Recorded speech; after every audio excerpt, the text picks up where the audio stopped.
საღამომშვიდობისა ეს მეორე საზოგადოებრივი არგუმენტების დროს დღეს მე ჟურნალისტი ნიკა კაცია გავუძღვები. დეკანოს გიორგი მამალაძის საქმე ბოლო დროის ყველაზე სკანდალური ამბავია, რომელმაც საზოგადოება დააბნია და ყველა თემა გადაფარა. მშელობა გრძელდება და ჩვენ სტუმრებთან ერთად ურთიერთგამომრიცხავი შეფასებების შესახებ ვისაუბრებთ და პოზიციები აქვთ არასაპარლამენტო ოპოზიციის წარმომადგენლებს დიმიტრი ლორკიფანიძესა და კონსტანტინე გამსახურდიას. გადაცემის მეორე ბლოკში ჩვენი სტუმარი რეგიონულ მაუწყებელთა ასოციაციის თავმჯდომარე იქნება. სამეურვეო საბჭოს განცხადებამდე ერთი დღით ადრე ნათია კუპრაშვილთან ერთად შევეცდებით გავარკვიოთ, როგორ უნდა ფასდებოდეს საზოგადოებრივი მაუწყებლის ეთერში გასული გადაცემები. ეს ის ორი თემა, რომელსაც დღეს სტუმრებთან ერთად განვიხილავთ. საღამომშვიდობისა კიდევ ერთხელ ბატონო დიმიტრი, ბატონო კონსტანტინე, მოგესალმებით თქვენ და რა თქმა უნდა ვიწყებთ სკანდალური ამბით, რომელმაც პრაქტიკულად გადაფარა ყველა ის თემა, რომელიც მიმდინარე დღეებში იყო აქტუალური. მე თქვენგან დავიწყებ ბატონო კონსტანტინე. პირველ რიგში ზოგადი შეფასება, იმიტომ რომ ბრალდებები ძალიან მძიმეა, ძალიან ბევრი ურთიერთგამომრიცხავი ვერსია და თქვენ რა აზრი გიჩნდებათ, რა აზრი გებადებათ ამ დროს? უპირველეს ყოვლისა, თვალშისაცემია ერთი რამ, კერძოდ ის, რომ ამდენი წლების მანძილზე საზოგადოება არ შეხებია იმას, თუ რა ხდება ეკლესიის ფარდის მიღმა. საზოგადოება უბრალოდ არ იცის რა ხდება. საზოგადოება მიცის, რომ ყველაფერი არის ძალიან კარგად, წარმატებულად, მიმდინარეობს აღმშენებლობა, აღორძინება, იხსნება ახალი ტაძრები, ეკურთხებიან ახალ-ახალი მღვდლები, რაღაცნაირი კონვეიერული სისტემით ხდება ეს ყველაფერი. რა თქმა უნდა, აქ ხარისხზე საუბარი არ არის. და მას ბავშვის კი ხდება საქართველოში, ყველა მიცის. მაგრამ არავინ არ იცის რა ხდება სინამდვილეში. და ეს მოცემული სკანდალი, როგორც ჩანს, არის ხელისუფლების, მე ამას ვსნი, როგორც ხელისუფლების სურვილს, ბოლოს და ბოლოს შეაღწიოს ეკლესიის დახურულ სივრცეში. და რაშია იცით საქმე? ჩვენ მართალია კონკორდატი გვაქვს, ჩვენ არ გვაქვს საბერძნეთის სისტემა, სადაც იქ არის სახელმწიფო რელიგიის სტატუსი პირდაპირ. სახელმწიფო რელიგია ნიშნავს იმას, რომ საბერძნეთის სახელმწიფოს აქვს access-ი, ასე ვთქვათ, მას შეუძლია მიუდგეს, შეუძლია, ასე ვთქვათ, განიხილოს ყველა ეს მონაცემი, მას აქვს წვდომა ამაზე, ამ ყველა მონაცემებზე, ფინანსების მოძრაობაზე და ასე შემდეგ. და სხვათა შორის ვინც იცნობს საბერძნეთის სპეციფიკას, ხო, საბერძნეთის საზოგადოებრივი პოლიტიკური ცხოვრების სპეციფიკას, მან იცის, რომ ასეთი სკანდალები იქ ძალიან ხშირია. და რა შეიძლება ნიშნავდეს დაუბრუნდეთ? ეს იმას ნიშნავს, ახლა პარალელი გავავლე მე საბერძნეთთან, უბრალოდ ჩვენთან მართალია არის კონკორდატი, მაგრამ ესეც სახელმწიფო რელიგიის რაღაცნაირი ფორმა. არაოფიციალურად ხო ვიცით, რომ ეს ასეა. სახელმწიფო რელიგია აბა რა არის, ხო? ყველაზე დომინანტი კონფესია, მაგრამ განსხვავებით საბერძნეთისგან ქართულ სახელმწიფოს არ აქვს წვდომა. იქ საბერძნეთის სახელმწიფოს წვდომა აქვს, აქ ქართულ სახელმწიფოს წვდომა არ აქვს. ანუ რაღაცნაირი ოაზისია, სადაც ამავე დროს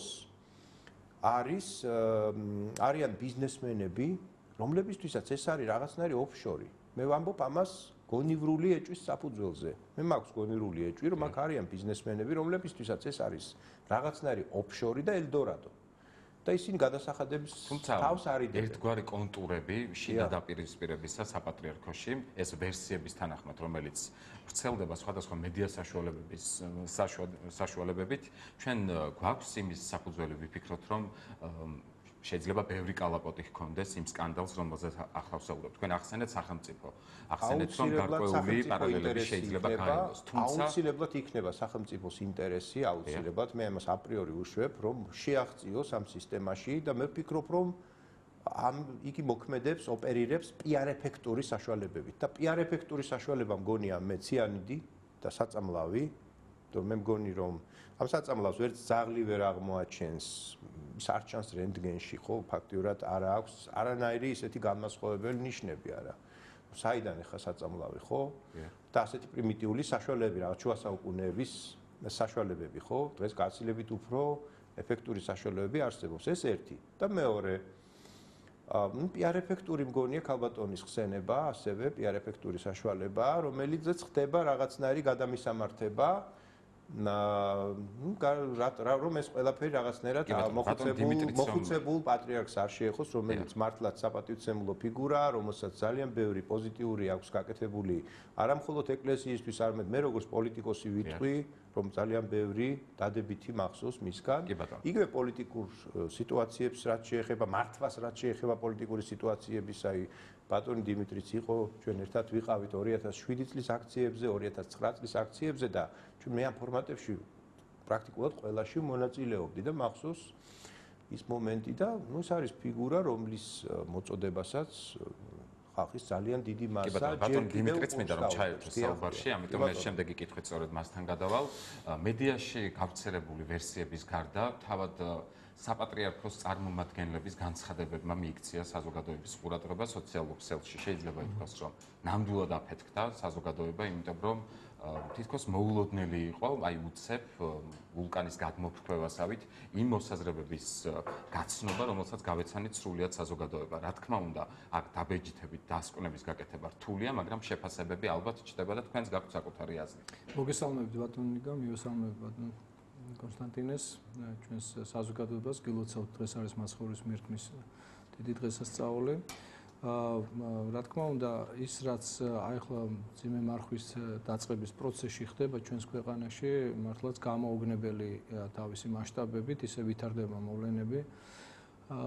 მართლაც ერკილ პუაროს გაუჭირდებოდა იმ ლაბირინთებში გარკვევა წმინდა წყლის დედუქციისა და კრიმინალისტიკის კუთხით, რასაც ადგილი აქვს აი ამ მოცემულ ვითარებაში, როდესაც საქმე დაიწყო სენსაციური დანაშაულის მომზადებისა თუ დანაშაულის გახსნის ფაქტით, როდესაც თბილისის სახელმწიფო აეროპორტში დაკავებული იქნა მღვდელმსახური დეკანოზი მამა გიორგი მამალაძე და რომელსაც არც მეტი არც ნაკლები ბრალად დაედო შხამიანი მომწამლელი ნივთიერების გამოყენებით მაღალი სასულიერო იერარქიის მოგვტინების ლიკვიდაციის ორგანიზება თუ შესრულება თუ ამსრულებლობა, ანუ ეს ცალკე გამოძიების საგანია, მაგრამ ფაქტია, რომ ესე გვამცნეს ჩვენ პროკურატურის ტრიბუნიდან, თავარმა პროკურორმა. შემდგომში შეიცვალა რაღაც გარემოებები, იქ წავიდა საუბარი იმაზე, რომ არა მაღალი სულიერი იერარქია, არამედ მდივან რეფერენტი პატრიარქის ამას რა მნიშვნელობა აქვს? საუბარია იმაზე, რომ მღვდელი იქნა დადანაშაულებული, ასე ვთქვათ, ძალიან მძიმე დანაშაულის მომზადებაში. ყველობის მომზადების ბრალდებით და იგი იქნა დაკავებული, შესახლებული იქნა საპრობილეში და ამის მერე განვითარდა მოვლენები, რომლებმაც სულ სხვა მასშტაბები შეიძინა, აქცენტები სულ სხვა მიმართულებით გაკეთდა უკვე. როდესაც ეკლესიის წიაღში განსახილველი პროცესების განხილვა დაიწყო ერთ-ერთმა ტელეკომპანიამ თავის პირდაპირ ყველაზე უფრო prime time-ულ ეთერებში და როდესაც მაღალი სასულიერო იერარქიის მიერ და მასთან ერთად ყოფი სხვა სასულიერო პირის ქალბატონის მიერ თქვენი ერთ-ერთი განცხადების მიხედვით საპატრიარქოს საარტილერიო ცეცხლი გაუხსნეს ეს დიახ, ნამდვილად ასე იყო, რუსთავიორმა გახსნა საარტილერიო ცეცხლი საპატრიარქოს მიმართულებით, როდესაც მოქმედმა ეპისკოპოსმა პირდაპირ მიიტანა შტურმი საკუთარ კოლეგების წინააღმდეგ. აქ მოხსენებულნი იქნენ როგორც მაღალი იერარქნი, ისევე საეროპირნი, რომლებიც საპატრიარქოსთან არიან კავშირში. და მე მართლაც აი მინდა დავეთანხმო ბატონ კონსტანტინეს იმ საკითხში, რომ მე ესე მგონია, რომ იწყება ის პროცესი, რაც მაგალითად საბერძნეთში 20 წლის წინ დაიწყო, როდესაც მოხდა სრული ილუსტრაცია მაღალი სასულიერო იერარქებისა და მთლიანად გამოეფინა ყველაფერი აბსოლუტურად, რაც დაკავშირებული იყო და მართლაც მართალი ბრძანა ბატონმა კონსტანტინემ განსხვავება საბერძნეთსა და საქართველოს შორის ამ შემთხვევაში არის ის, რომ იგივე ფინანსური აუდიტის კუთხით იქ სახელმწიფო განაგებდა და განკარგავდა პროცესებს ეკლესიის წიაღში მიმდინარეს, ხოლო აქ საქართველოს ეკლესია არის სრულიად დამოუკიდებელი და აგერ თქვენ ხედავთ, რომ აუდიტსაც არ აქვს უფლება, რომ შევიდეს და ასე ვთქვათ, განახორციელოს გარკვეული ასე ვთქვათ, კონტროლი. თუ კი რა თქმა უნდა იქნება მიმართულებით რესპუბლიკელების განცხადებაზე აუცილებლად მინდა რომ ვისაუბროთ, დაფინანსების საკითხი, საპატრიარქოს დაფინანსების საკითხი განიხილეს და ეს განცხადებები თქვენთვისაც იქნება ცნობილი. თქვენ საუბრობდით იმაზე, რომ რეალურად უცებ აფეთქდა რაღაც ამბავი, რომელსაც მივაქციეთ ყველამ ყურადღება. რა შედეგები თქვენ ადარებთ ახლა საბერძნეთის მაგალითს, ორივეს გეკითხებით, ორივე სტუმარს, საინტერესოა, როგორ ფიქრობთ, რისი კონტურები იკვეთება, რას ნიშნავს ის, რაშიც ბრალდებები, ურთიერთგამომრიცხავიც არის და ურთიერთსაპირისპიროც. რა შედეგი შეიძლება მივიღოთ ხვალ, რა შეიძლება მოხდეს მაშინ, როცა იგივე პროკურატურამ ახსნა საკუთარი განცხადება, რომ მაღალი საზოგადოებრივი ინტერესის გამო თავად პროკურორმა გაგვაცნო ის, რაც მოვისმინეთ ყველამ, ამავდროულად ცნობილი იქნება თქვენთვის თავარი ომბუდსმენის განცხადებებიც, რომელიც ძალიან ბევრ მინიშნებას აკეთებდა ერთგვარად, მაგრამ საქმე იმდენად რთულია, რომ ალბათ ამ შემთხვევაში პოლიტიკოსების მოსაზრებები თუ კიდევ დაგვეხმარება, სწორედ ამიტომ ბრძანდებით დღეს აქ და შესაბამისად ვსვამთ კითხვებს. რა შეიძლება მოხდეს იმას, რაც ახლა ვითარდება? ჯერ არ ვიცით დასკვნა, თუმცა მაინც. ფაქტია, რომ ეს არის პრელუდია და უვერტურა, ასე ვთქვათ, მთავარი მოვლენების განვითარების წინაპირობა, რომელსაც აუცილებლად მოყვება განვითარება მოვლენების. ჩვენ ვართ მოლოდინში იმისა, რომ მამა გიორგი მამალაძის მიმართ წარდგენილი ბრალდების ასე ვთქვათ, კონკრეტული გარემოებები იქნება გასაჯაროვებული, იმიტომ რომ ერთია რომ ადამიანს ბრალი დასდო გაუგონა კოშმარულ დანაშაულის ჩადენის მცდელობაში, ხოლო მეორეა რომ გაამყარო ეს ბრალი, იმიტომ რომ არის საზოგადოების ძალიან დიდი ნაწილი, რომელსაც არ უნდა დაიჯეროს, რომ მღვდელი აპირებდა ვინმეს მოხდინებას, მით უმეტეს მაღალი სინოდის წარმომადგენლებიც ამბობენ, რომ დაუჯერებელია ასეთი სიმძიმის. დაუჯერებელი, მე მეცაც გეტყვით რა, მე პირველ რიგში მოვითხოვდი მაგალითად მამა გიორგი მამალაძის სასამართლო ფსიქიატრიულ სტაციონარული ექსპერტიზის ჩატარებას, რომ საბოლოოდ გამოირიცხოს ყველანაირი შესაძლო ასე ვთქვათ, ნიუანსი ამ საქმეში.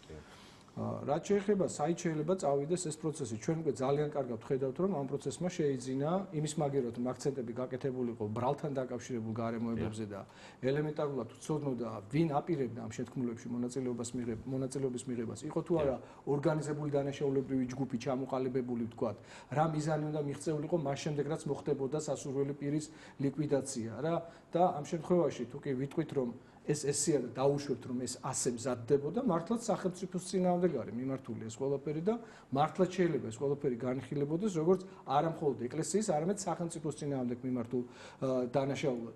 მაგრამ ხომ არ არის ამ შემთხვევაში მორიგი პოლიტიკური ვაჭრობა ქართულ ოცნებასა და ნაციონალურ მოძრაობას შორის, თამასის ძალიან მაღალ დონეზე აწევა, ტემპერატურის გახურება და საბოლოო ჯამში ახალი პოლიტიკური გადანაწილების, ეკონომიკური ინტერესების და ბიზნეს ინტერესების გადანაწილების მორიგი რაუნდი, იმიტომ რომ ჩვენ არაერთ საქმეში გვინახავს სამწუხაროდ დაწყებული გამოძიება გახმაურების გულისხმობთ. არა, საპატრიარქო ამ შემთხვევაში, ასე ვთქვათ, მართლაც უპრეცედენტოა ის, რაც საპატრიარქოში მოხდა, საპატრიარქოს რაც უკავშირდება მე ამ შემთხვევაში მღვდლის მიერ შესაძლო ჩადენილ დანაშაულზე მოგზაურობ, მაგრამ თვითონ ის რომ აი წრე იკვრება, გამიგეთ, იმის მიმართულებით რომ არიან თქვათ მაღალი სულიერი იერარქი საპატრიარქოსი, რომლებიც უფრო ყოფილი ხელისუფლების აპოლოგეტებად გვევლინებიან და არიან სხვები, რომლებიც მეტნაკლებად ლოიალურნი არიან დღევანდელი ხელისუფლების მიმართ, არის მათ შორის ღია დაპირისპირება. მე არ მინდოდა ეს მომესმინა ნამდვილად, რაც მოვისმინე რუსთავიორის ეთერით. ეს არ იყო სწორი. ეკლესიაში განსახილველი საკითხები უნდა იხილებოდეს ეკლესიაში და არავითარ შემთხვევაში თავად სასულიერო პირებსაც უარი უნდა ეთქვათ და უშუალოდ საჯაროდ ესაუბრათ. რა თქმა უნდა, იმიტომ რომ ამისთვის არსებობს საეკლესიო სამართალი, ბატონო ნიკა, არსებობს განჩინებები საეკლესიო, არსებობს საეკლესიო კრება და წმინდა სინოდი. რომლის წიაღშიც ხდება მსგავსი ტიპის საკითხების განხილვა და არა ის, რომ კორუფციაში დაადანაშაულოს საკუთარი კოლეგა, ეპისკოპოსი, დაადანაშაულო არც მეტი, არც ნაკლები გუშინ საოპერაციო მაგიდიდან წამომდგარი მოხუცი პატრიარქის პირადი რეფერენტი, რომელიც განსაკუთრებული ნდობით სარგებლობს პატრიარქის წინაშე, ეს რა თქმა უნდა არ მოეწოდება. ბატონ დიმიტრი, ჩვენ კიდევ ერთ თემაზე უნდა მოვასწროთ საუბარი, ვინაიდან შედარებით ადრე უნდა დაგემშვიდობოთ ვიდრე ბატონ კონსტანტინეს, ამიტომ მორიგი კითხვით მე ბატონ კონსტანტინესთან გადავალ. უჩან ანუაშვილის განცხადებით ის ამბობს, რომ სასულიერო პირზე და უმაღლესი იერარქიის მქონე სასულიერო პირზე საერთოდ არ არის საუბარი ბრალში, რომელიც მას წარედგინა და ესეც ერთ-ერთი მნიშვნელოვანი დეტალია, რის გამოც ბატონმა ნანუაშვილმა მიიღო საპასუხოდ მართველი გუნდისგან არაერთი რეპლიკა, თუმცა ამ ნაწილზე არ გეკითხებით. როგორ ფიქრობთ, გაჩნდა კიდევ ერთი აქცენტი, რომელიც უშუალოდ საპატრიარქოს ქონებას მოიცავს და ეს რა მინიშნება შეიძლება იყოს, ვისგან შეიძლება იყოს და საერთოდ რა ინტერესი შეიძლება არსებობდეს, მაშინ როცა ჩვენ ვსაუბრობთ წამყვან რელიგიაზე და ალბათ იმიჯზეც ქართული ეკლესიის. სასაკურველია ეს ორივე პოლიტიკურ ძალას შეეხება, ნაციონალურ მოძრაობას და ქართულ ოცნებას და ახალ გადანაწილებას, როგორც აქ ბატონმა დიმიტრიმ აღნიშნა, მეც დაახლოებით იგივეს ვფიქრობ, მაგრამ უპირველეს ყოვლისა აქ სახელმწიფოს ინტერესიც არის, ვიმეორებ და სხვათა შორის დღეს განაცხადა აუდიტის სამსახურმა, რომ იგი თუ იქნება თანხმობა, აუცილებლად დაეხმარება, ასე ვთქვათ, ეს არის ესეთი ფორმა, დაეხმარება ეკლესიას, რომ მოახდინოს, ასე ვთქვათ, შევიდეს იქ და დაიწყოს ეს პროცესი. მე ვფიქრობ, რომ ძალიან ბევრი რამის მომსწრენი გავხდებით, ეს ნამდვილად პრელუდიაა. ანუ, ასე ვთქვათ, მოხდება ყველაფრის გახსნა, განიავება, ეს ერთი, რაც აუცილებლად მოსალოდნელია და ეს არის სახელმწიფოს ინტერესი და მე ასევე გეტყვით, რომ არ გამოვრიცხავ, რომ მე ამას ვერ დავამტკიცებ, ცხადია, მაგრამ არ გამოვრიცხავ, არსებობს გარკვეული ალბათობა იმისა, რომ დაკავებული მოძღვარი არის პირდაპირ შეხებაში სახელმწიფო ინსტანციებთან. აქ ვეკითხავთ ბატონო კონსტანტინე. უშიშროების არ გამოვრიცხავ იმასაც, რომ ის პირდაპირ შეხებაშია უშიშროების სამსახურთან და ეს ყველაფერი არის წინასწარ მოლაპარაკებული. ჩვენ ვახსენეთ დაფინანსების საკითხი რესპუბლიკური პარტიის მოთხოვნით ისინი საპატრიარქოს დაფინანსების გადახედვას ითხოვენ. აქ ორი მომენტია. 30 მილიონი, რომელიც დაახლოებით 30 მილიონი ლარი, რომელიც ირიცხება ბიუჯეტიდან და კიდევ შემოწირულობები მე გულისხმობ იმ ბიზნესმენებს, რომლებიც კაპიკს არ იხდიან გადასახადს სახელმწიფო ბიუჯეტში. ეხლა თქვენ როგორ ფიქრობთ, სახელმწიფო დაუშვებს ამას? ნამდვილად არ ამგონია, რომ სახელმწიფო ამას დაუშვებს. რომ ბიზნესმენებმა საერთოდ კაპიკი არ გადაიხადონ და შეეფარონ ეკლესიას, როგორც ერთგვარ ოფშორულ ზონას და თავი გამოიძვრინონ ამ გზით. რა თქმა უნდა, ეს ბიზნესმენები არიან საეჭვო წარმოშობის და წარმომავლობის რესურსებით მომქმედი ბიზნესმენები, ხო? ცოტა ისე რომ ვთქვათ.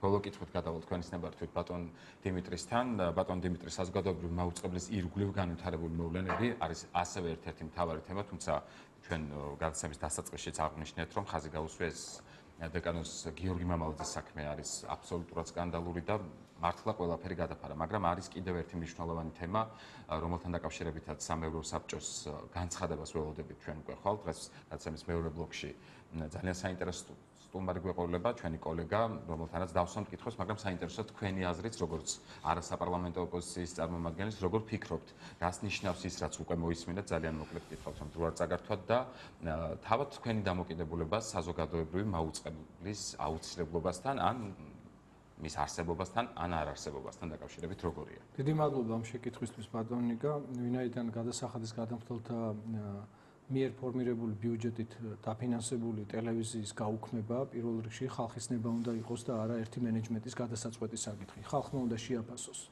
და მე ვიცი, რომ განსაკუთრებით მეორე არხი, რომლის თავიდან ფორმირების საკითხში ბატონმა ზაზა და არასელმა სხვათა შორის მიიღო ძალიან დიდი წვლილი, ხო?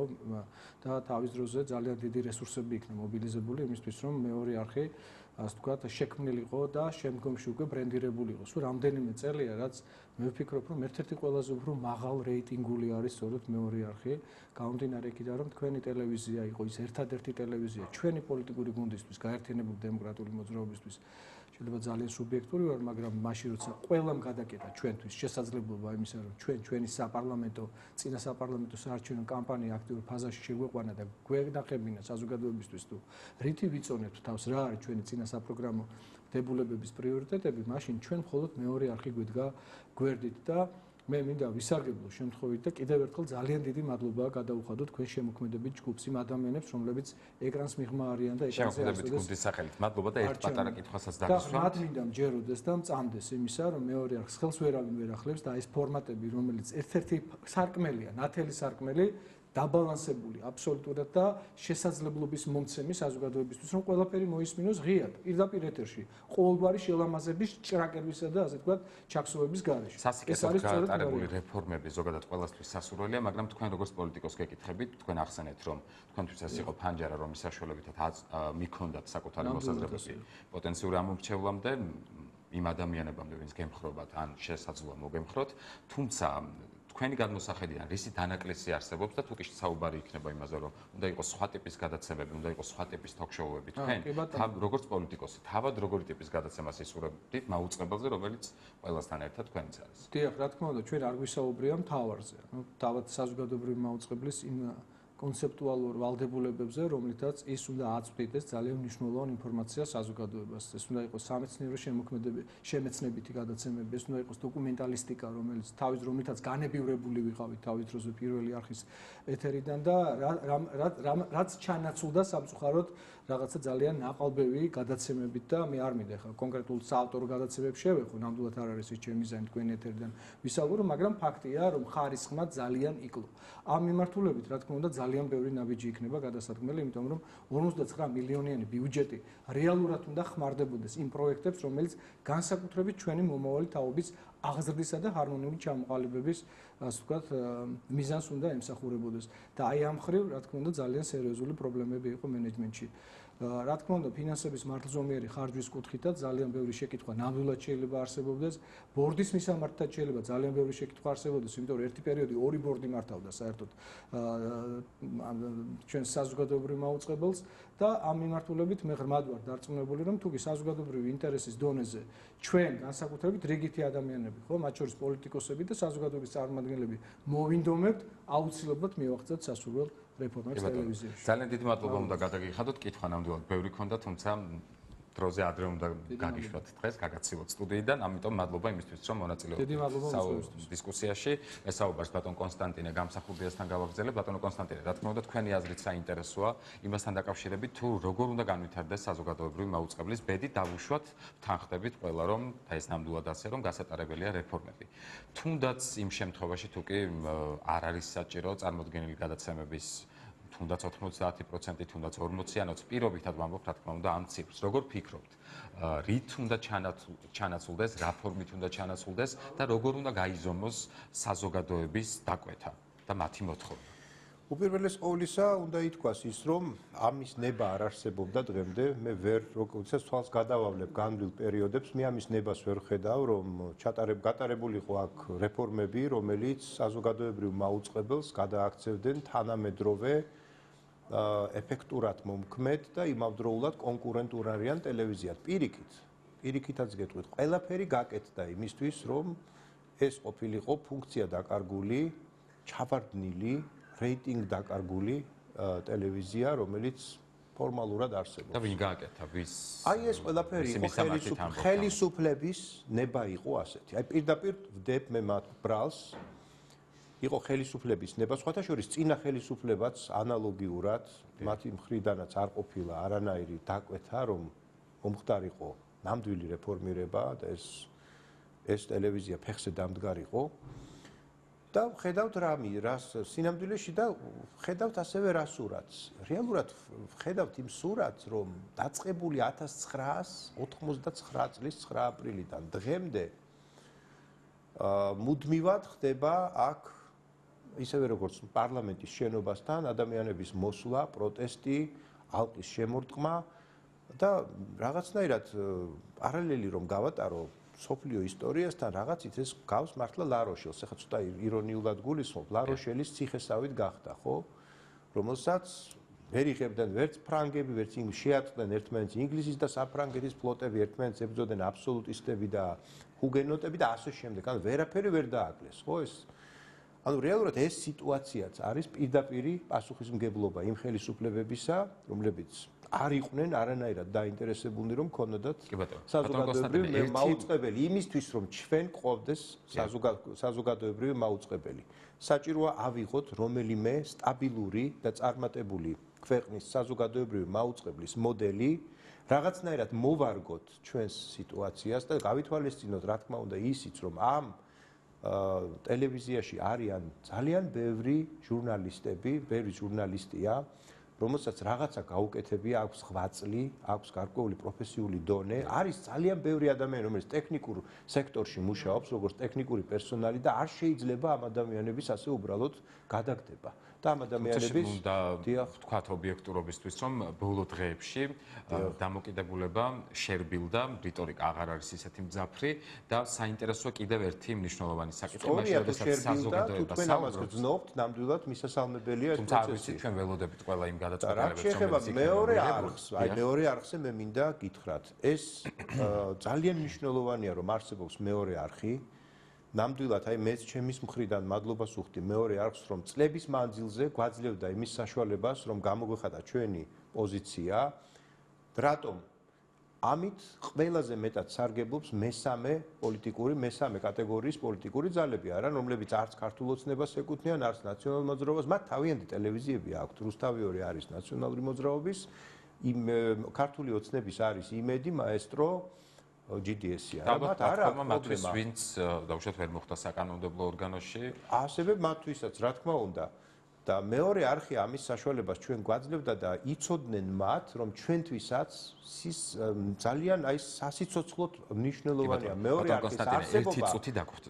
და მე პირობას გაძლევთ თქვენ, რომ მეც და სხვა პოლიტიკოსებიც თუ საჭიროა დავდგებით მეორე არხის დასაცავად. აი ეს განცხადება მინდა გავაკეთო და ყველამ გაიგოს ეს და ყველამ იცოდეს. კიდევ ერთ კითხვას დაგისვამთ, საზოგადოებაში მუდმივად ტრიალებს კითხვა იმასთან დაკავშირებით, სად მიდის ჩვენი ფული, სად წავიდა დახარჯული 410 მილიონი. ეს არის ის კითხვა, რომელზეც მიგაჩნიათ, რომ საზოგადოებამ აუცილებლად უნდა მიიღოს პასუხი, თუ ხვალინდელი უკეთესი საზოგადოებრივი მაუწყებლით შეიძლება მივივიწყოთ ერთ-ერთი მთავარი კითხვა, რომელიც საზოგადოებას დღემდე ჰქონდა. მე ვფიქრობ, რომ არ არის პრობლემა ამ კითხვაზე პასუხის გაცემისა, არანაირი პრობლემა არ არის, თუ კი მოხდება კეთილსინდისიერი შესწავლა და აუდიტი. რა პრობლემაა? თუ ასეთი რთულია ამაზე პასუხის გაცემა?